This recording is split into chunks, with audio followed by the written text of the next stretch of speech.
നീ എന്റെ പഴം ചവിട്ടി പിതുക്കരുത്. എടി ചാന്തേ, ഇങ്ങോട്ട് വാടി.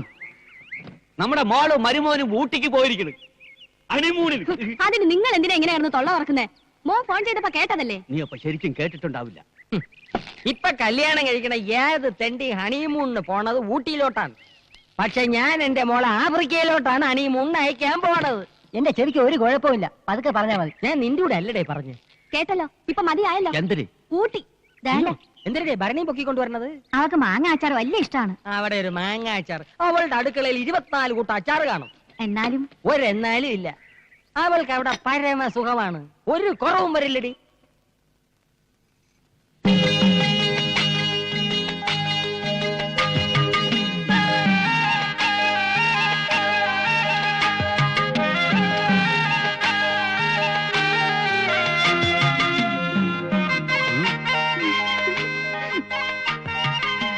എന്റെ അച്ഛൻ മാട്ടുപ്പെട്ടി മഹാദേവനോടുള്ള വാശി ഇന്നു മുതൽ ഞാൻ ആരംഭിക്കുകയാണ്.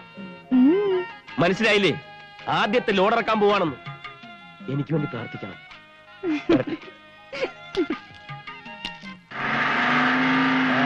വരുന്നുണ്ട്.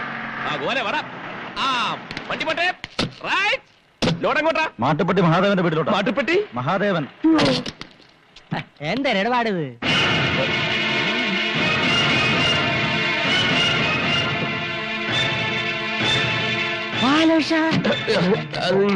ഞാനല്ല.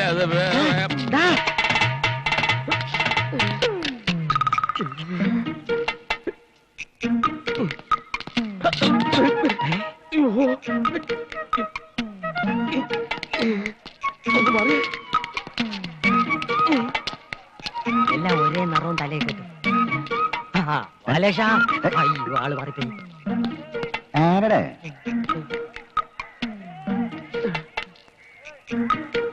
ആളെ മനസ്സിലായില്ല. പോയെന്നാ തോന്നും. രക്ഷപ്പെട്ട്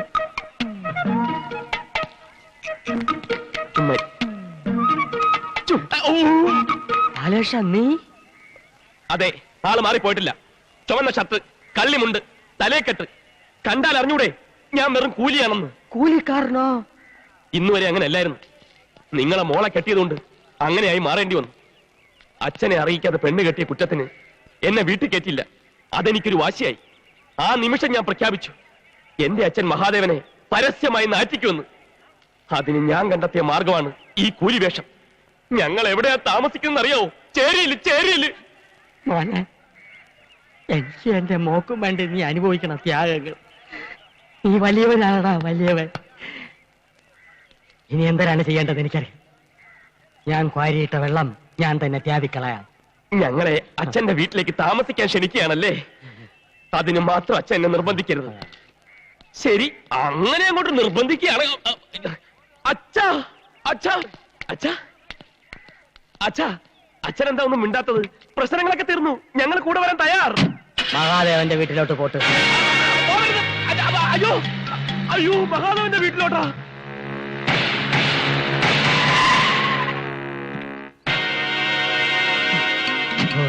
എന്റെ വീട് പണക്കാരൻ തന്നെ. ആരാ? ഞാനാ. ഞാനെന്ന് പറഞ്ഞ അറിഞ്ഞൂടെ? ഞാൻ കുബേര, കുമാർ കുബേര. ഇരുന്നാട്ടെ. ഇരിക്കാം. ഒരു തരത്തിൽ പറഞ്ഞ ഞാനും താനും തന്തമാര്. താൻ തന്റെ മോന്റെ തന്ത, ഞാൻ എന്റെ മോടെ തന്ത. ഈയിടെ തന്റെ മോൻ ഒരു പെണ്ണിനെയും കെട്ടിക്കൊണ്ട് ഇവിടെ വന്നു. താൻ അവരെ പള്ളു വിളിച്ച് പുറത്താക്കി. ശരി എന്നെ. ഇനി തുറന്നങ്ങോട്ട് പറയാം, എന്റെ മോളെയാണ് തന്റെ മോൻ കെട്ടിയിരിക്കണത്. കയറ്റി ഇരുത്തിട്ട് ഇറങ്ങിപ്പോവാൻ പറയില്ല. നമുക്കെല്ലാം പറഞ്ഞു ഒതുക്കാം. ഞാൻ തയ്യാറല്ല. ഇല്ലെങ്കിൽ തന്റെ മോൻ മുഴുനീള കൂലിയായി പോകും. ഓട്ടടോ. എന്നാലും മാട്ടുപ്പെട്ടി മഹാദേവന് ഈ നാട്ടിലൊരു വിലയുണ്ട്. വിലയിടിയാൻ തന്റെ മോൻ കെട്ടിയിരിക്കുന്നത് ഒരു പിച്ചക്കാരന്റെ മോളയല്ല, എന്റെ മോളയാണ്. കുബേര അണ്ടി company, Kubera caterer company, Kubera ജൗളിക്കട, കുബേര ബ്ലേഡ് കമ്പനി, ഇതിന്റെയൊക്കെ മുതലാളിയാണ് ഞാൻ. സ്വർണത്തിന് ഇത്തിപ്പൂരം വില കുറഞ്ഞെങ്കിലും ഞാൻ 250 പവൻ കൊടുത്തു. ഇനിയും വേണോ തരാം. സ്ത്രീയനം വേണോ അതും തരാം. പക്ഷെ ഞാൻ പോലീസിന്റെ പറയൂല. മകന്റെ അച്ചു വീട്ടിൽ നിന്ന് കൊണ്ടിരുന്ന സമ്പാദ്യം കൊണ്ട് തിന്നു കഴിയേണ്ട ഗതികേട് മഹാദേവനില്ല. സ്വത്തും പണവും ഞാൻ പ്രശ്നമാക്കിയിട്ടില്ല. അവൻ കെട്ടുന്ന പെണ്ണിന് തറവാടിത്തം, അന്തസ്, അഭിജാത്യം, ഇത് മൂന്നും വേണം. ആ മൂന്നെണ്ണം എനിക്ക് കൊണ്ടുപോവാ. ഇല്ല, നിങ്ങൾക്കതില്ല. ഉണ്ടായിരുന്നെങ്കിൽ ചെറുക്കന്റെ വീട്ടുകാരുമായിട്ടൊന്ന് ആലോചിച്ചേനെ. ചെറുക്കന്റെ തന്ത മരിച്ചിട്ടില്ലല്ലോ. ഇല്ല, എന്റെ അനുവാദമില്ലാതെ നടന്ന ഈ വിവാഹം അംഗീകരിക്കാൻ ഈ മാട്ടുപ്പെട്ടി മഹാദേവൻ അത്ര വിശാല മനസ്കനൊന്നുമല്ല. ഒരേ ഒരു മോനല്ലേ ഉള്ളൂ. ഒന്നുകൂടി ഒന്ന് ആലോചിച്ചിട്ട്. എനിക്കൊരു മകനുണ്ടായിരുന്നു. അവൻ മരിച്ചിട്ട് ഒരാഴ്ചയായി. അയ്യോ നാക്കി കുരുവരണ വർത്താനൊന്നും പറയല്ലേ. ഇറങ്ങി പോടാ വെളിയിൽ. താൻ മാട്ടുപ്പെട്ടി മഹാദേവനല്ല, മാട്ടുതൊട്ടി മഹാദേവൻ. ഇറങ്ങി പോടാ പുറത്ത്. ഓടേ മാട്ടുപട്ടി. വണ്ടി എന്താ ഇത്? കൊറേ നേരായാലും എന്നെ പിടിച്ചിവിടെ നിർത്തിയിട്ട് എന്താ കാര്യം? അത് അച്ഛനോടുള്ള പ്രതികാരം തീർക്കാൻ പോയിട്ട് വന്നപ്പോ തുടങ്ങിയതാണല്ലോ ഈ ടെൻഷൻ. എന്താ വല്ലൊരു കളിയാക്കിയോ? കാണും കാണും. മഹാനായ മഹാദേവന്റെ ഒരേ ഒരു മോനല്ലേ കൂലിപ്പണിക്ക് ഇറങ്ങിയത്. കളിയാക്കാണ്ടിരിക്കോ? ലക്ഷ്മി, ഇപ്പോ പറയാനും വയ്യ പറയാതിരിക്കാനും വയ്യ എന്നൊരവസ്ഥയിലാണ് ഞാൻ. എന്നാ പറ. നീ മാട്ടുപ്പെട്ടി മഹാദേവന്റെ മോനല്ല ആണോ? അല്ല. അല്ല എന്ന് പറയാൻ എന്തിരിത്ര കുമ്മിട്ടം? കായ ഉണ്ടായ ശേഷം ആദ്യമായിട്ടാണ് എന്റെ മാനം കിടന്നത്. അതിന്റെ മനോഷവും തീർക്കാൻ രണ്ടാണോ അടിച്ചിട്ടാണ് വന്നിരിക്കുന്നത്. ഇങ്ങനെ ഒരു മാനെ പറ്റി എന്തെങ്കിലും സ്നേഹമോ ദൈവം ഉണ്ടായിരുന്നെ അയാൾ എന്റെ കൂടി വർത്തമാനം പറയാമായിരുന്നോ? അപ്പൊ ഒന്നും അറിഞ്ഞില്ലല്ലേ? വെറും വൃത്തികെട്ട മനുഷ്യൻ. നിന്റെ തന്റെയായതുകൊണ്ട് പറയല്ല. വെറും തറ തൊട്ടി ഒരു കൾച്ചറും ഇല്ലാത്ത തെണ്ടി. അയക്ക് പഠിപ്പില്ലടേ.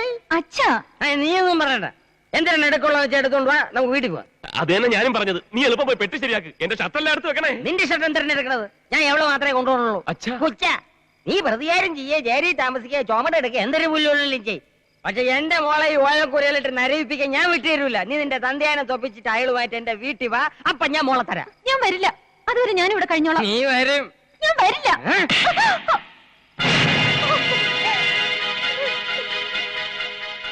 അവള് കുബേരയുടെ മോളാണ് എന്റെ കൂടെ വരും. എടി അവന്റെ അച്ഛനെ ആട്ടി പുറത്താക്കിയപ്പോ ഞാൻ തീരുമാനിച്ചാണ് നീ മഹാദേവന്റെ മോനായതുകൊണ്ടാണ് എന്റെ മോളെ തന്നത്. ഇനി നീ മഹാദേവന്റെ മോനായിട്ട് വാ. വെട്ടിറേ വരൂല്ല. ആടി എടി വരെ. ഇല്ല ബാലേട്ടാ, എന്നെ പറഞ്ഞയക്കില്ല ബാലേട്ടാ. ഇല്ല ബാലേട്ടാ. നേരത്താണ് അവക്ക് ഭർത്താവും കൂടി ഒരു സ്നേഹം. ബാലേട്ടാ, എന്നെ കൊണ്ടുപോകണം പറ. വണ്ടി താടിക്ക് തീ പിടിക്കുമ്പം ബീഡി കത്തിക്കരുത് ഉണ്ണികൃഷ്ണ. എങ്ങനെ ചിരിക്കാതിരിക്കും? ചട്ടനെ പൊട്ടൻ ചതിച്ചാ ഇങ്ങനെ കിടന്ന് ഇളിക്കാതെ എന്റെ അവസ്ഥ മനസ്സിലാക്കിയിട്ട് എന്തെങ്കിലും ഒരു വഴി പറഞ്ഞാടാ. ഇനി ഞാൻ ആലോചിച്ചിട്ട് ഒറ്റ വഴിയുള്ളൂ. വേഗം പറ. നിനക്ക് വേണ്ടി ഞാൻ പ്രാർത്ഥിക്കാം. ശവത്തി കുത്തരുത്. എന്നെ കുരുക്കിന്ന് ഊരാക്കുടിക്കിലേക്ക് ആക്കിയതിന് ദൈവം ഓൺ ദി സ്പോട്ടിൽ തന്ന ശിക്ഷയായത്. അല്ലെങ്കിലും അവളെ കൊണ്ടുപോയതിന് നിനക്കെന്തെത്ര വിഷമം? നിന്റെ പ്ലാൻ പോലെല്ലാം നടന്നില്ലേ? കൂടെ താമസിക്കാൻ അസലൊരു പെണ്ണും പിന്നെ അവളുടെ സ്വർണവും മറ്റോ അടിച്ചു മാറ്റിട്ടുണ്ടെങ്കിൽ അതും നിനക്ക് മുതലായില്ലേ? ഇനി അവള് പോയാലെന്ത് വന്നാലെന്ത്? ഉണ്ണികൃഷ്ണ, അവൾ എന്റെ ഭാര്യയാണ്. ഭാര്യ? ആ വാക്കിന്റെ അർത്ഥം എവിടെ നിനക്ക്? അറിയില്ലായിരുന്നു ഇതുവരെ. ഇല്ലാ കഥകൾ പറഞ്ഞ് കല്യാണം കഴിച്ചപ്പോഴും 2.5 കോടി വരുന്ന സ്വത്തിന്റെ ചിന്തയെ എനിക്കുണ്ടായിരുന്നുള്ളൂ. ജീവിതത്തെക്കുറിച്ച് അറിയില്ലായിരുന്നു. ഈ സ്നേഹത്തിനൊക്കെ ഇത്ര ശക്തി ഉണ്ടോ?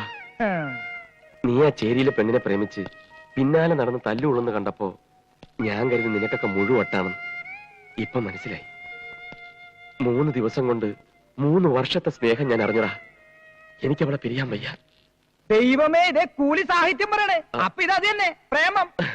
തലയ്ക്ക് കൊണ്ടാ. അപ്പൊ മുതലാളിയായാലും തൊഴിലാളിയായാലും പ്രേമം എന്നൊക്കെ പറഞ്ഞാ ഒന്ന് തന്നെ അല്ലേ? സത്യമെല്ലാം തുറന്നു പറഞ്ഞേക്കട്ടടാ. നീ വരൂ എന്റെ കൂടെ. ഇല്ല, ഈ തല്ലുകൊള്ളു പരിപാടി എല്ലാം ഞാൻ നിർത്തി. നീ അവിടെ ചെന്ന് ഓരോന്ന് പറഞ്ഞ് വെറുതെ ശരീരം കേടാക്കാൻ നോക്കണ്ട. ഞാൻ തീരുമാനിച്ചു. എല്ലാം പറഞ്ഞിട്ട് ഞാൻ അവളെ വിളിക്കും. ഒരു കൂലിയായി എന്റെ കൂടെ ഇറങ്ങി വരാൻ തയ്യാറാണോ എന്ന് ഞാൻ ചോദിക്കും. വന്നില്ലെങ്കിലോ? വന്നില്ലെങ്കിൽ വരാതിരിക്കോടാ. എന്തായാലും ഇന്നെല്ലാം ഒന്ന് കലങ്ങി തെളിഞ്ഞാൽ രണ്ടാലൊന്ന് അറിയാൻ പറ്റും. എന്റെ ജീവിതവും രക്ഷപ്പെടും. നിക്ക്. നമ്മൾ ആദ്യം പോകുന്നത് നിന്റെ പെണ്ണിന്റെ അടുത്തേക്കല്ല, പിന്നെ എന്റെ അച്ഛന്റെ അടുത്തേക്ക്. സത്യാവസ്ഥ ബോധിപ്പിക്കണല്ലോ. ഞാൻ പെണ്ണ് കെട്ടിയിട്ടില്ല എന്ന് അറിയിക്കണമല്ലോ. എന്നിട്ട് നിന്റെ കൂടെ ഞാൻ എന്തിനു തയ്യാറാ? ഓക്കെ? ഓക്കെ. ഓക്കെ.